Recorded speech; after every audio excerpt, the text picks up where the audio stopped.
بسم اللہ الرحمن الرحیم نحمدہ ونصلی علی رسولہ الکریم اما بعد۔ آج قرآن کریم کے 22ویں پارے کا خلاصہ ہے، جس کی ابتدا سورہ احزاب سے ہے۔ سورہ احزاب 73 آیات اور 9 رکوعات پر مشتمل ہے، جس کی ابتدائی 3 رکوع 21ویں پارے میں اور بقیہ رکوعات 22ویں پارے میں ہے۔ احزاب حزب کی جمع ہے، جس کے معنی جماعت کے ہے۔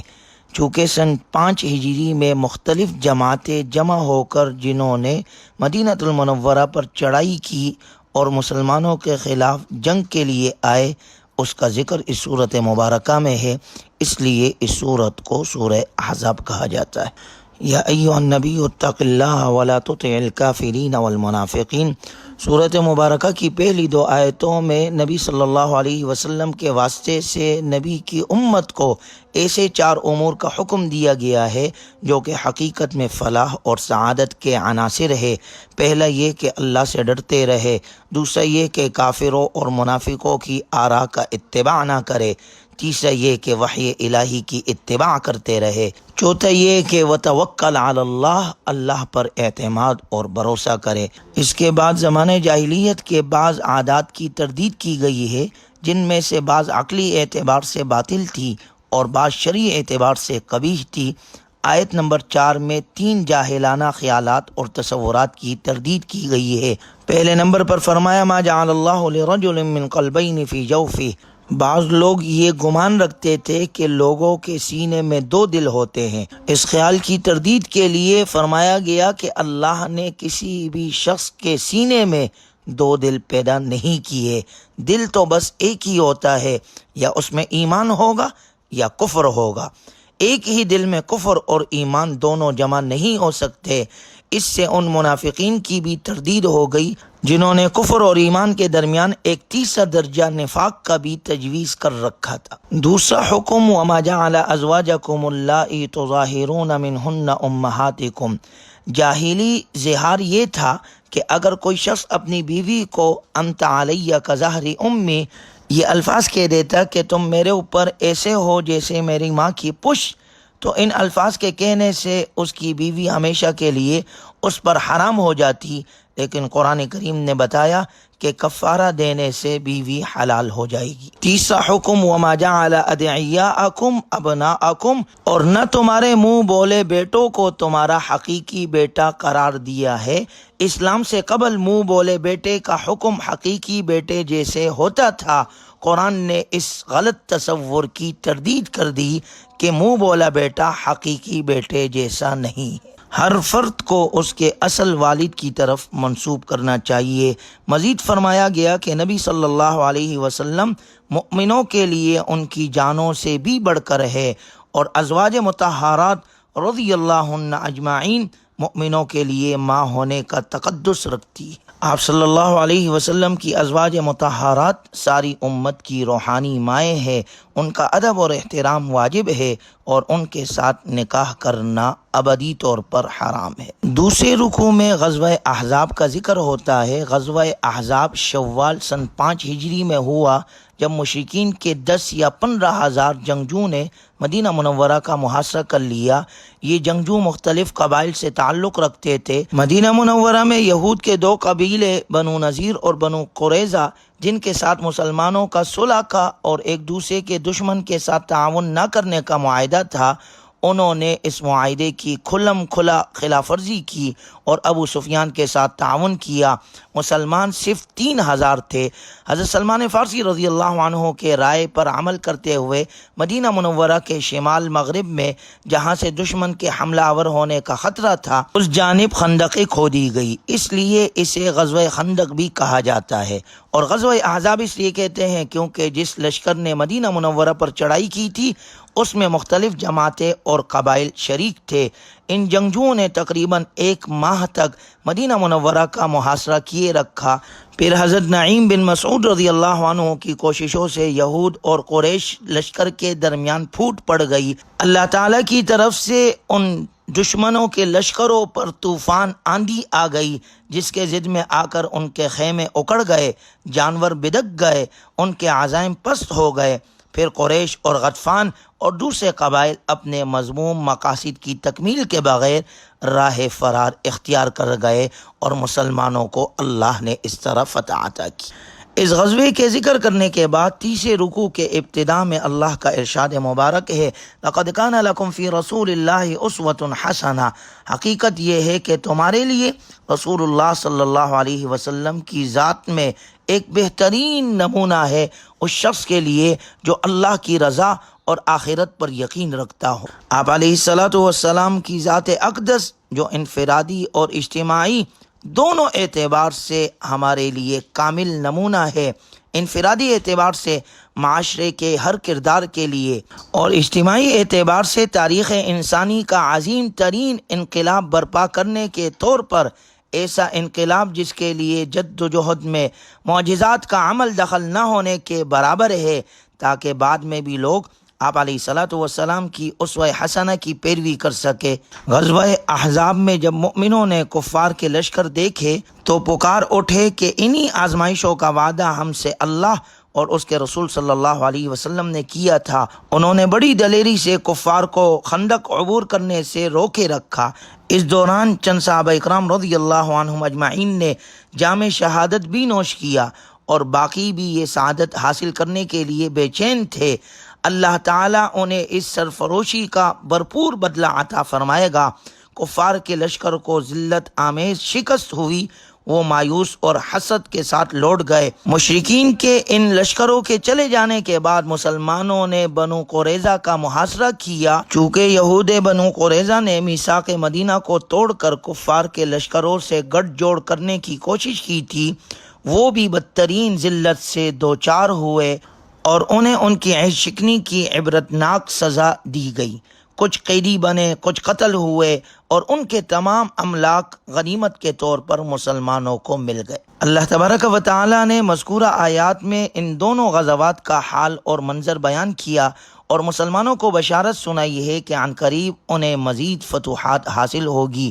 چنانچہ مسلمانوں نے نہ صرف فارس اور روم بلکہ 20 ملک اور سینکڑوں شہر فتح کیے اور انشاءاللہ قرآن کریم کے ساتھ تعلق مضبوط اور دل میں ایمان راسخ ہو جانے کے بعد پورے عالم کو فتح کریں گے۔ یوں رب ذوالجلال کی یہ پیشن گوئی پوری ہو کر رہے گی کہ میں نے اپنے آخری رسول صلی اللہ علیہ وسلم کو اس لیے بھیجا ہے کہ دین اسلام کو تمام ادیان پر غالب کر دوں۔ یہ غلبہ یقینی ہے اور کسی صاحب ایمان کو اس میں شک نہیں ہونا چاہیے۔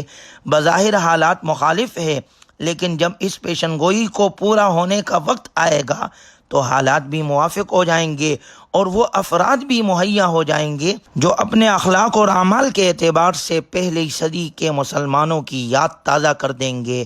اس میں شک نہیں کہ موجودہ دور کے اندر مسلمان ایمان، اعمال، اخلاق، معاملات اور کردار کے اعتبار سے فاتح عالم بننے کی صلاحیت نہیں رکھتے، لیکن کیا اسلام اور قرآن بھی یہ صلاحیت نہیں رکھتے؟ رب کعبہ کی قسم، ان کے اندر عالم کو اور فاتحین عالم کو بھی فتح کرنے کی پوری صلاحیت ہے، اور کون و مکان کے مالک کی قسم، دنیا یہ نظارہ بہت جلد انشاءاللہ دیکھے گی۔ سورہ احزاب کے چوتھے رکوع میں ازواج مطہرات رضی اللہ عنہن اجمعین سے خطاب ہے اور ان کے توسط سے امت کی تمام خواتین کے لیے اہم ہدایات ہے۔ غزوہ بنو قریظہ کے نتیجے میں مسلمانوں کو بہت بڑی مقدار میں مال و دولت ملا، جس کے بعد ازواج مطہرات نے بھی رسول اللہ صلی اللہ علیہ وسلم سے درخواست کی کہ ہمارے وظیفہ اور نفقے میں بھی کچھ اضافہ کر دیا جائے۔ اس موقع پر یہ آیات نازل ہوئی جن میں انہیں دو باتوں میں سے ایک کا اختیار دیا گیا، یا تو وہ خوشحالی کی زندگی گزارنے کے لیے جدائی اختیار کر لے اور یا پھر تنگی کے ساتھ گزر بسر کرے اور اپنی نظر آخرت کی خوش عیشی پر رکھے۔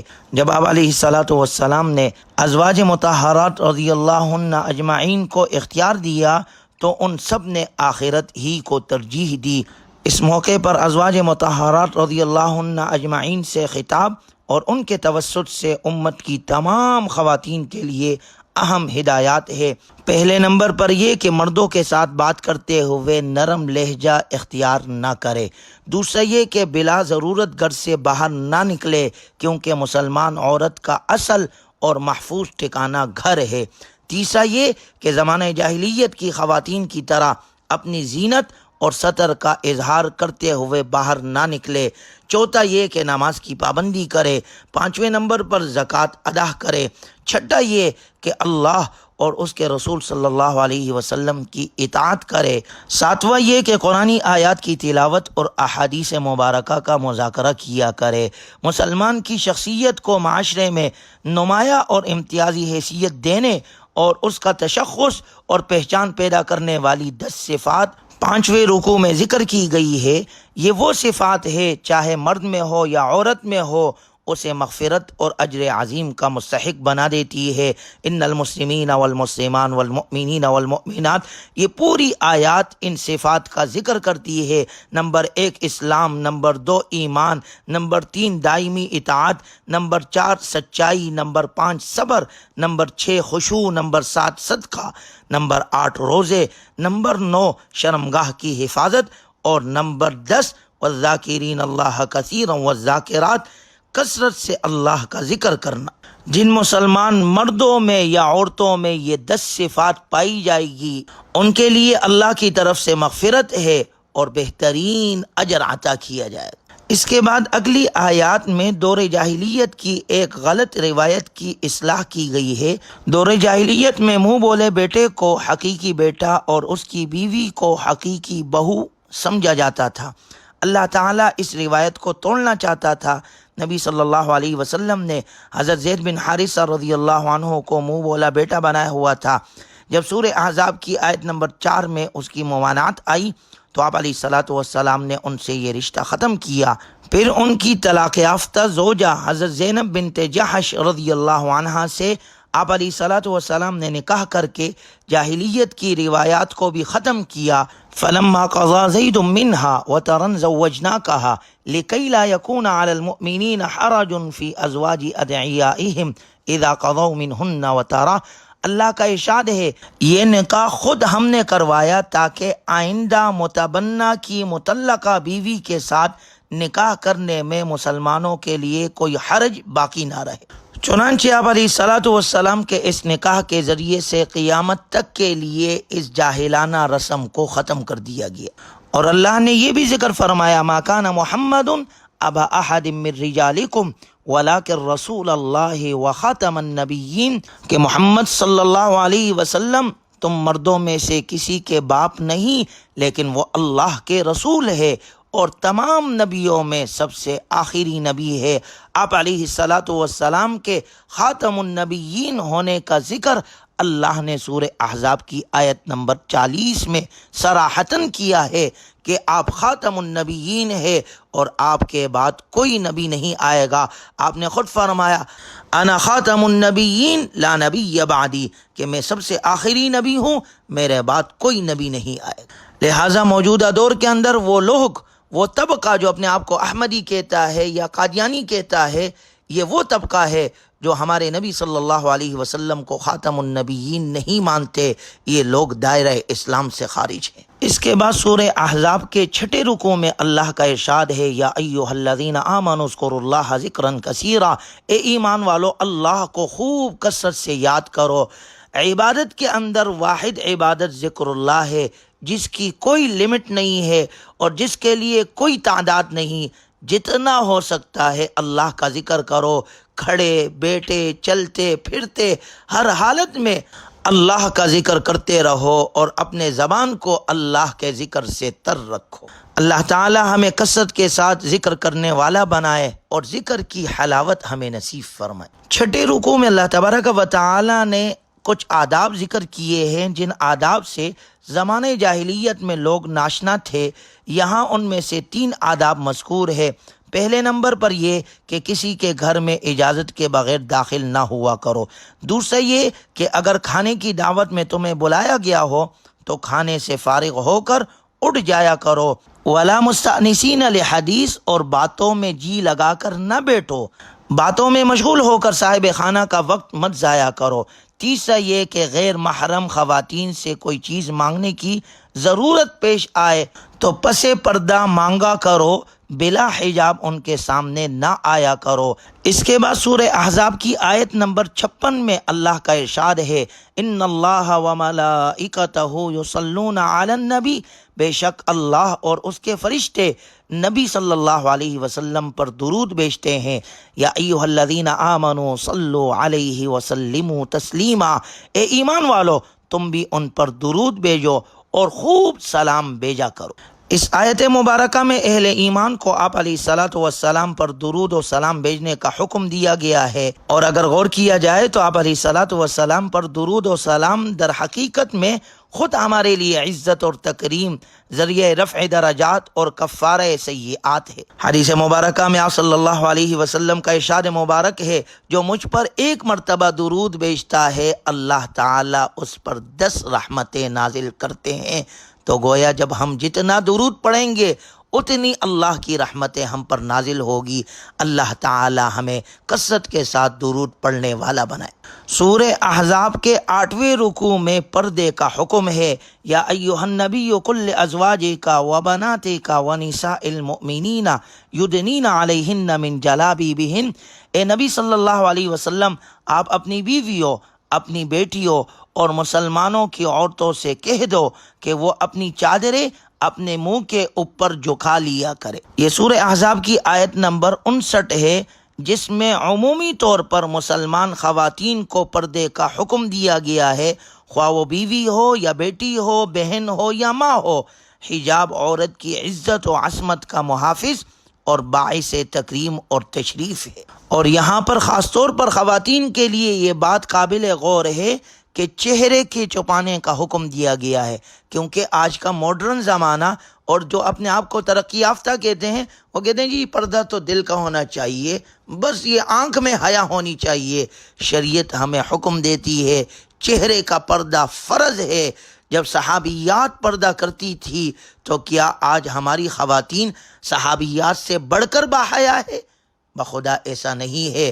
لہٰذا پردے کو لازم پکڑے، جس میں اللہ نے عورت کے لیے عفت اور حفاظت رکھی ہے، اور یہ عورت کے لیے زینت ہے، اور اس کے ذریعے سے مسلمان عورتوں کو تحفظ گویا فراہم کیا گیا ہے۔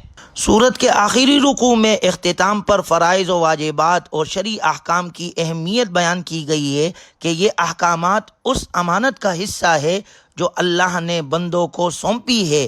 آسمانوں، زمین اور پہاڑوں نے اس امانت کا بوجھ اٹھانے سے انکار کر دیا تھا، کیونکہ ان کے اندر یہ بوجھ اٹھانے کی صلاحیت نہ تھی، لیکن چونکہ انسان کو اللہ تعالیٰ نے عقل و فکر اور خیر و شر کے درمیان تمیز کرنے کی صلاحیت عطا کی ہے، تو اس نے بوجھ کو اٹھا تو لیا مگر اس کا حق ادا نہ کر سکا۔ اس کے بعد سورہ سبا ہے جو 54 آیات اور 6 رکوعات پر مشتمل ہے۔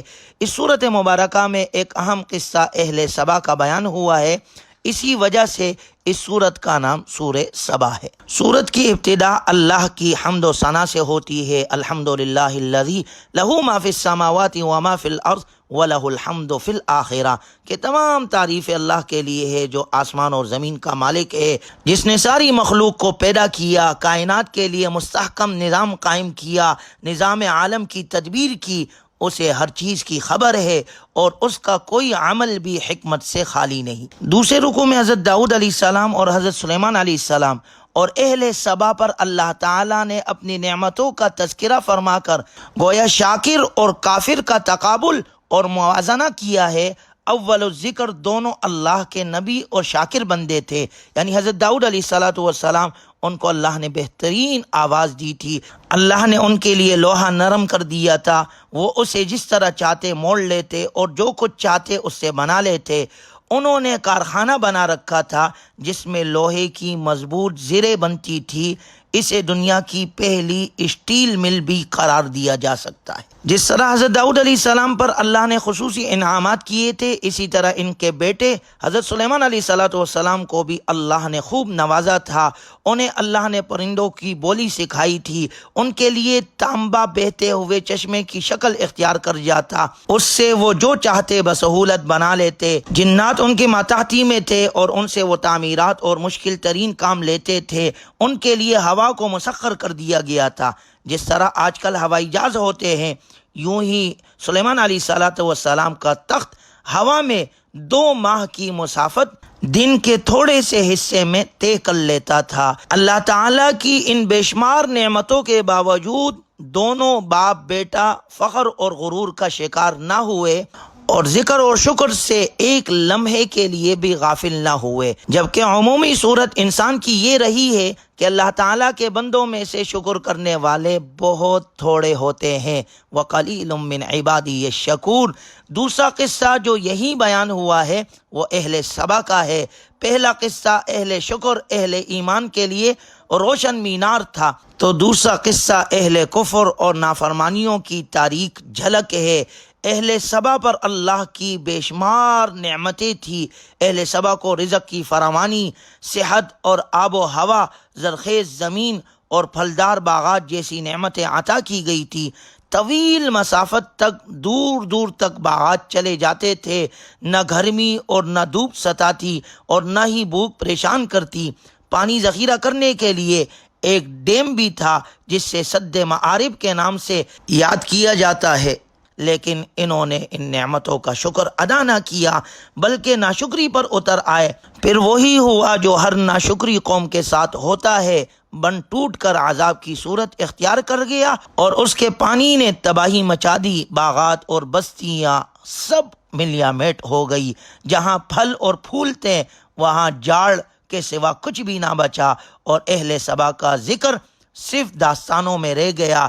اور قیامت تک کے لوگوں کے لیے اس میں عبرت ہے کہ جو قوم ناشکری کرتی ہے تو وہ اللہ کے عذاب کی مستحق بنتی ہے۔ اللہ ہمیں ہر قسم کے ناشکری سے بچائے اور اللہ کے نعمتوں پر اللہ ہمیں شکر کرنے والا بنائے۔ سورت کے اختتام میں اللہ نے تمام انسانوں کو متنبہ کیا کہ اللہ کے ہاں قرب مال اور دولت سے نہیں ملے گا بلکہ نیکیوں سے ملے گا۔ دولت کی فراوانی اور اولاد کی کثرت کو اللہ کے رضا ہونے کی علامت مت سمجھو، یہ اللہ کی طرف سے آزمائش ہے۔ جو لوگ احکامات الہی کی تبلیغ اور نفاذ میں رکاوٹ ڈالتے ہیں وہ برباد ہوں گے۔ جو لوگ مال کو بھلائی کے فروغ کے لیے لگاتے ہیں عنقریب اس کا کئی گنا اجر وہ پائیں گے۔ گویا اللہ کے ہاں تقرب اور اللہ کے ہاں درجہ وہ اعمال کے بنیاد پر ہے، نیکیوں کے بنیاد پر ہے، مال اور اولاد کی بنیاد پر نہیں ملے گا۔ اللہ تعالی ہمیں کامل طور پر دین پر چلنے کی توفیق نصیب فرمائے اور قرآنی تعلیمات پر عمل کرنے والا بنائے۔ وآخر دعوانا ان الحمد للہ رب العالمین۔